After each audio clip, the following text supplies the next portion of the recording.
Good afternoon. My name is Ralf Friedrichs. I'm an addiction recovery coach, a life coach, and an author, and the host of this show, the Take Your Life Back Today radio show, in combination with the YouTube version on YouTube channel, Take Your Life Back Today show. Friends, think. Think before you speak. I am sure that I am not the only person that has given advice, a solution, or has been on the receiving end of harmless, harmless comments.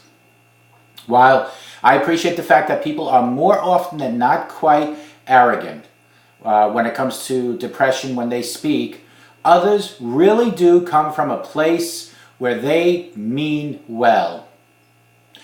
When I started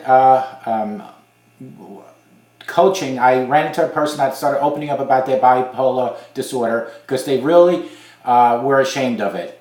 I received loads of helpful tips from other people to help this particular person. Not all the people are close to me that wanted me to help this person with their tips, but they sent them to me and it really helped me.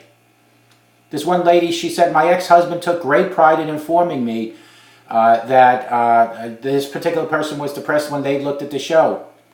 They said, you are mentally unstable and you belong in a loony bin to this person at one time, is what this one lady told me. Without realizing that when they suffer from the condition, it is very depressing. As a little glimpse into some of the comments that I have personally received to help other people with depression, and which I am sure many of you have as well, I decided to compile a list of this on this video. Number one is, wow, I can't believe that a person can stay in bed their entire day. That has to be so amazing. No, it really isn't amazing to be exhausted. That you can't manage to get out of bed would be my answer. Believe me, if this person can get up, they would have gotten up. It is not fun laying in bed. Another person wrote, I was depressed for a day once. I know exactly how that person feels. My answer to you is, seriously, don't make me laugh by saying, okay, for one day, your occasional bout of depression cannot begin to compare to a clinical diagnosed disease that this particular person I was coaching had. Trust me, you don't even know how they feel. Another person wrote to me, this person is just feeling sorry for themselves. Everyone has problems. Stop being a drama queen. Is this what this person said to my client? This is an obvious sign that you do not understand where depression comes from or how it works. I realize everyone has problems. It just that when you are depressed, it takes a lot of hard work to overcome these problems. And unfortunately, depending on the severity of the depression, it is very hard to work through it. And we, as the audience, and me as the coach, need to show compassion and empathy. Another person wrote to me, you have such a good, blessed life. What could you possibly be depressed about? This particular person that I was coaching. Remember, we all get depressed sometimes. The only difference is that we don't whine about it. Besides, it's just a beautiful day. You should really not be depressed on a day like this. Even though, from the outside, it might seem like this particular person or any person has no depression about them, no signs. In reality, sometimes they can be depressed without even a reason. We all have our own issues and baggage that we have carried with us for all our lives. So we may need therapy along with medication and hard work to get ourselves out of the depression that we might be in. And especially the client that I was working with. Regardless how beautiful it might be outside, you as an outsider will never be able to understand what a person is going through with depression. Just like man will never know what it feels like to give birth. Another person wrote to me about the person I was trying to coach, or I did coach. You don't seem like you're helping this person with bipolar. Are you sure you are depressed, or are you just faking it like to get attention, they said about this lady? It's all in your head. You know everyone has bad days. Well, yes, this person is not faking it. How would you know that? You see handfuls of medication I have to drink every day are actually Smarties, is what I would write back to this person. The clinic I have been twice a week, meaning the lady I'm coaching, has told me I am depressed and wants me to relay that to you, whoever wrote that, saying that I might be faking it. just keep quiet if you don't have anything nice to say to somebody with depression. What a stupid thing to say. And yes, it is definitely not in our head. Depression affects the brain, and the last time I checked, my brain is in my head. So if you're saying it's all in your head, you're absolutely right, but not in the way that you meant it. You're actually offending this person. You are diminishing depression as a serious health condition. If you tell someone that their bad heart is just in their head, it doesn't take away the risk of having a heart attack, my friends. Yes, it is true. We all have bad days. You really don't have to point that out to my client or the person I'm coaching in this matter. By implying that it's just another bad day makes it sound like it will just go away quickly, when that might very well not be the case, especially with somebody with a deep case of depression.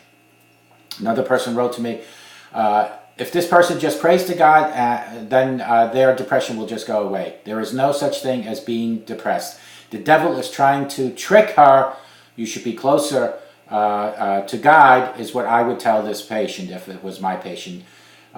This person writing to us continues, depression is a symptom of all sins against God. I am not even going to comment on this one because through God all things are possible, so I'm not going to even comment. Number 7 that somebody sent me, you won't get better if you just keep on feeling sorry for yourself. I miss the old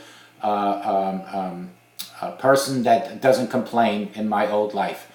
Where have these jewels of wisdom been all of my life? Why, I think before I speak, or don't you think before you speak? You are absolutely right. I won't get better by feeling sorry for myself. However, I can't think myself better either. It's just something that you can't think feeling away. It doesn't work that way. You can't just snap out of it. As for the old me, and I'm talking about my client I'm coaching, I still am the old me underneath it all. You just need to work a little bit harder to see it. These are questions and answers from my audience to my client. Number 8, you just need to kick yourself in the rear. Try a little harder and just pull yourself together. You'll be fixed in no time. Really? Well, when I'm depressed, she writes, I am going through an emotional draining time. By telling me to kick myself in the rear makes me feel guilty, ashamed, and honestly even more depressed than I was before you wrote into me. So thank you for nothing. Number 9, somebody wrote to me to tell her is, just cheer up, lady. You have so much more to be thankful for. By telling me to cheer up, you're trivializing my condition and denying me the opportunity to work through my emotion. Cheering up is not a simple task, she writes. I wish I could cheer up, but asking me to ignore or hide my feelings will not help me either. Please also don't tell me just to remain positive. That does not help either. Folks, number 10, my audience writing to the lady that I'm coaching. You want to feel this way? Just don't think about it and it will go away. Life isn't supposed to be fair. And the lady, she does write back with an answer. I am 100% aware of that. Life isn't fair, nor have I expected ever to get fair treatment. Reminding me of all this unfairness makes coping with depression a lot harder. I really don't want to feel this way. I wish no one would ever had to feel this way. I have never given anyone these answers when they made me when they made comments or remarks like some of these audience members have done, she writes. Usually I shy away, become quiet, and leave as quickly as possible. The responses and comments that I have received, Ralph, remain in my head, never to see the light of day. When someone says any of the above in this video to me, I feel ashamed and humiliated. I start thinking, are they right? Am I doing these things to myself? Maybe I really do want to feel like this. But then I take a deep, long breath, and for a while, and I remember that depression is not a choice. Say it again, depression is not a choice. But if you choose to work hard at it, see your doctor, drink your medication, and go for therapy, you will feel better, she writes. That much I can promise you, Ralph, and I can promise your audience with some of these ridiculous questions. Call me at 844-405-HELP. Together we can help each other take our lives back. Folks, thank you for writing in to me. I gave it to the person that I'm coaching. She answered you. I hope the answers were sufficient. I apologize for some of the questions to my client, but May God bless each and every one of you, my audience, my client, and may God bless America. Take good care, and we hope to see all of you tomorrow on the Take Your Life Back Today radio show. Take care and have a good day. Bye-bye now. Take good care of yourselves.